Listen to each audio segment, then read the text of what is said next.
Paz do Senhor, Pastor Walter mais uma vez, passando aqui para deixar para a nossa meditação. Marcos 3, 28 e 29 e Mateus 12, 31 e 32. O que diz lá? Lá fala sobre a blasfêmia do Espírito Santo. É um tema pesado, certo? Jesus diz algo como: todo pecado e blasfêmia são perdoados, mas a blasfêmia contra o Espírito Santo não será perdoado. Observe, todo pecado e blasfêmia serão perdoados, mas contra quem? Contra Deus? Contra Jesus? Mas a blasfêmia contra o Espírito Santo não será perdoada, nem no passado, nem no presente, e nem tampouco no futuro. O que a maioria dos teólogos se entende por isso. Nós entendemos o seguinte: não é falar uma palavra errada, com raiva ou dúvida, é mais profundo. Rejeição continua e definitiva. O Espírito Santo é quem convence o homem do juízo e do pecado, guia e aponta para a verdade.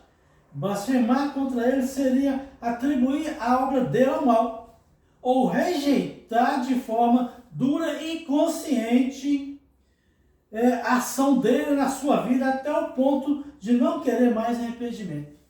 Foi o que aconteceu com Saul.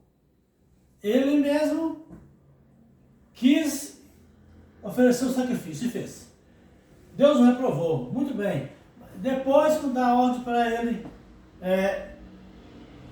não poupar ninguém, que era o Agag, eles vão e fazem tudo o contrário, desobedecem a palavra de Deus.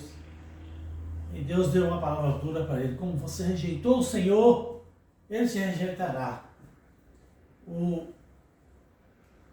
não obedecer é como um pecado de feitiçaria.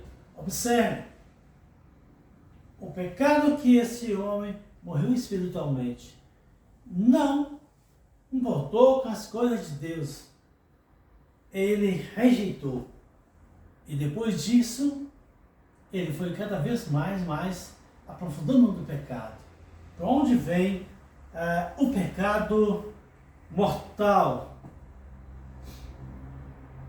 Dureza de coração. Ele ordenou a morte de vários sacerdotes do Senhor. E eles eram intocáveis, não podiam tocar naqueles homens, eram sagrados. Ele falou contra Deus? Não. Contra Jesus? Contra o Espírito Santo? Não. Mas rejeitou a palavra de Deus. Deus também o rejeitou. O problema central não é Deus não perdoar, mas a pessoa que fecha tanto o coração que não aceita mais o perdão. Judas, ele arrependeu? Sim, mas de que forma? Ele teve um remorso. Aqui as moedas, jogou no chão porque eu pequei contra o justo.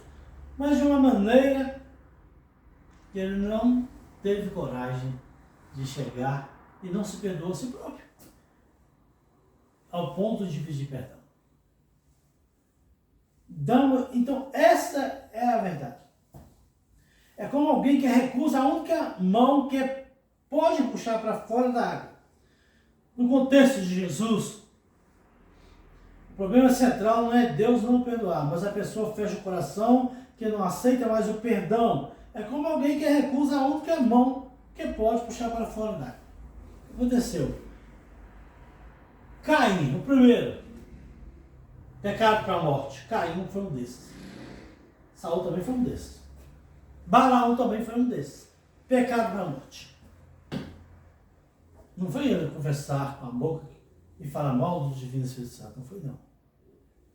É claro que isso contribui, é claro. Mas foi as ações dele. Ele teve Gênesis 4:7, que Deus falou para Caim: se bem fizeres, não haverá aceitação para você? Claro que sim.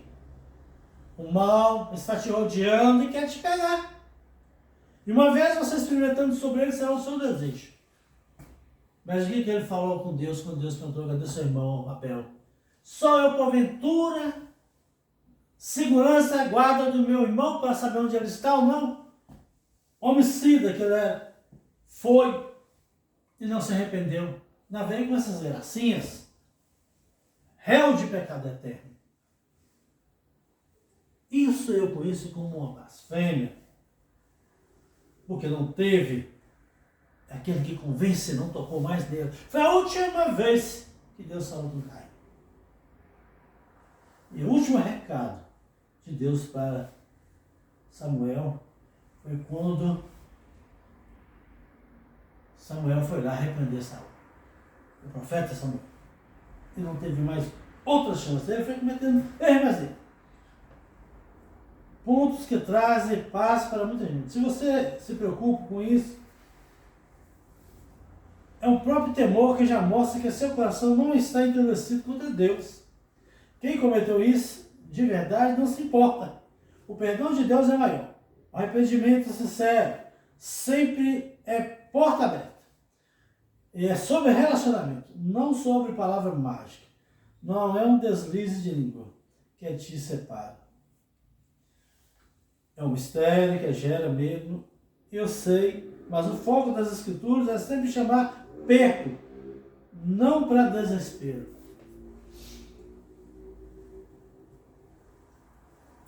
Não que Deus fale que o pai castiga o filho porque ele o ama, não despreze o castigo do Todo-Poderoso. Há pessoas que não aceitam mais ser repreendido. Ele não quer ser mais repreendido. O rei estava doente da cama, me mandou. Agora para perguntar a Baal Zebul se eu vou melhorar. O profeta Eliseu encontrou aqueles homens e falou: não, pode voltar. Fala lá para ele que da cama que ele subiu não descerá. Mandou um exército de 50 homens para capturar Elias. Elias orou e o fogo consumiu aqueles 50. Depois voltou lá e de novo. Isso que é morte eterna. Réu de pecado eterno. Era um desobediente. E ele não obedecia a Deus. O quê? Não respeitava o grande nome de Deus. Todo Deus está à porta para perdoar. Pedro também negou Jesus. Eu não conheço esse homem, eu já te falei que eu não conheço, eu nunca vi esse homem na vida. Mas eu já vi você andar com eles. Até se eu falar igual deles. Ou se eu andar também. Não, moço, eu não conheço. Ele chorou amargamente, nunca mais negou Jesus. Cuidado em desobedecer a palavra de Deus. A Bíblia fala o homem por muitas vezes que é repreendido e ele endurece o seu coração. Pode haver um quebrantamento que não haja mais cura, nenhum remédio. Esse sim será réu de pecado eterno. Está mais bem claro, um amor, um pecado contra o Deus Espírito Santo.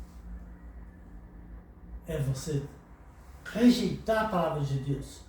Jesus estava falando a palavra de Deus para aquelas pessoas com unção do Espírito Santo. E eles falaram que Jesus não estava sendo usado pelo Espírito de Deus.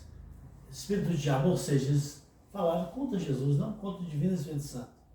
Mas foi uma rejeição também. Esse é o perigo. Cuidado com o que você fala. E não endureça o seu coração. Crede em Deus, crede também em Jesus. A casa do meu pai é muitas moradas.